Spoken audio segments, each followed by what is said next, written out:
Hi everybody, Raquel with Inbox Buildings here. It's a beautiful sunny day and it's even better day to be building some tiny homes, which you can see right behind me. So I just wanted to talk a little bit about windows today. So there's different kind of windows that you can put into your tiny home. There's single pane and there's double pane, there's tempered, there's non-tempered. Okay, so education about windows is you can actually tell the difference between a single pane window and a double pane window simply just by knocking on one. So I'm gonna knock on this one. Now I know that may sound crazy, but can you hear the vibration of the way that it comes off of the window? It sounds a little bit more hollow. Like it's not as like, well, you'll see. But let me just knock on it one more time. Okay, now let's go do the test on double pane. Okay, so now let's do the knock test for a double pane window. See the difference? There's not as much of a vibration. So what does double pane window mean?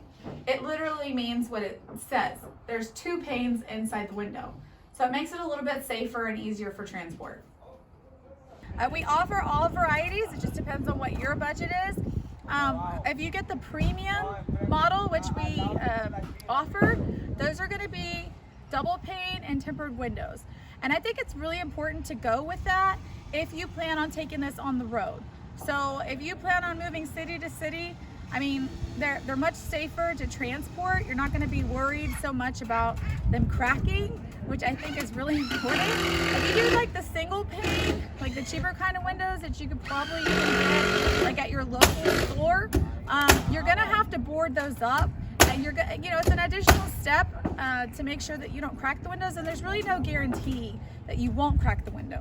Now it might be like cheaper to replace it in the long run, but it is a hassle. You probably will end up spending a lot more money doing that versus just making the investment in some good windows. So we definitely are completely transparent. It's up to you and your budget. We're all about affordable housing, so we want to be able to accommodate whatever your most need is. So if you're just going to transport it one time and you feel like single pane will do, then by all means we're going to support you.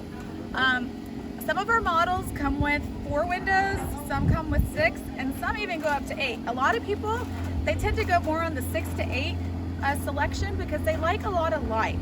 So when you're building a tiny house, it's a smaller space, but it can feel so much bigger whenever you have outdoor living coming inside. So I think that's really cool. That's my preference.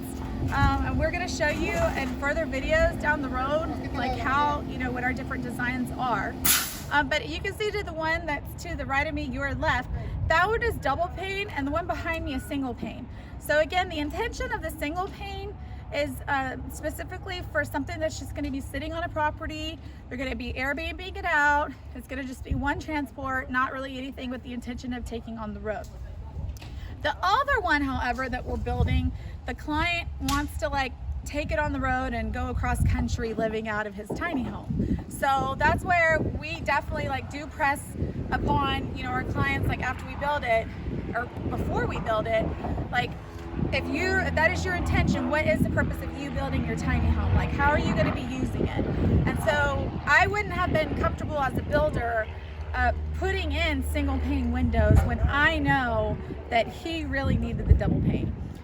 Also, what's also really cool about tiny homes is that you could build them on a ball hitch trailer. So there's a bunch of different kinds of trailers that we've built homes on, but ball hitch is really the easiest, simplest way in order for you to be able to transport. A lot of trucks come with ball hitch sometimes, even whenever you go to purchase it. And if you don't have a ball hitch on your vehicle or on your truck, that you can literally go down to the local store and grab one, and they're not even that expensive. Someone like myself, I have an F-150 and I also have an F-250. It's easy to be able to hook up. I prefer it over the gooseneck, but if you're going to build a unit that's bigger than 20 feet, we recommend that it be on gooseneck. The more weight that you're going to put on your trailer, the bigger the home that you're going to build, it's going to be more safe for transport if you build it on something like a gooseneck. So it just depends on what what your vibe is, what your preference is.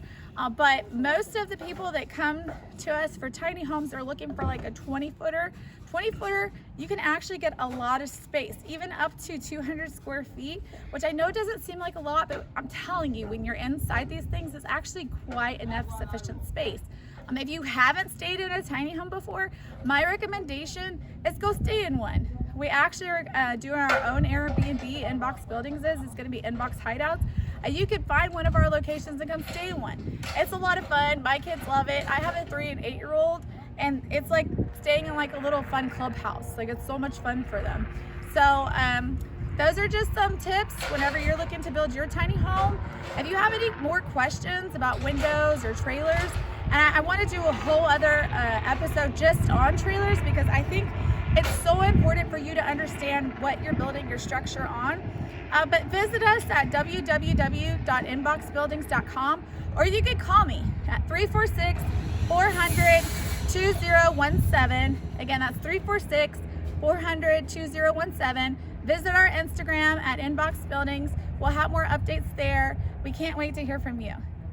Bye, everybody.